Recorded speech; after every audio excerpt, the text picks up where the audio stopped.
In this week's circuit, we created a random dice generator. It's set up much like in previous circuits with LEDs that have power pins, resistors, and a positive and negative wire to function like a battery. In this week's circuit, we've added a button. The button also needs a pin wire to function, as well as a ground, in addition to its own little resistor that's 10 ohms. When you press the button, it triggers a flashing sequence to simulate rolling, and it selects a dice number, 1 through 6, just like if you were rolling an actual pair of dice. The tricky part about the random dice generator really lies in the code. You have to make sure you clearly define your variables at the very beginning.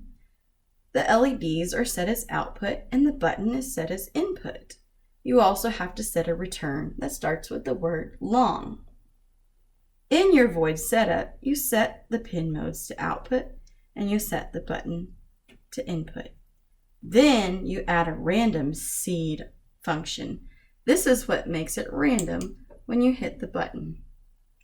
Within the void loop, I have an if statement so that the circuit knows that when I press the button, that's when I want the dice to roll. I also have a for statement that creates the flashing sequence that simulates rolling. You have to set the random dice number as random 1 to 7. That way, with the 7 configuration here, it will actually look like what happens on a die. The 4 will be split,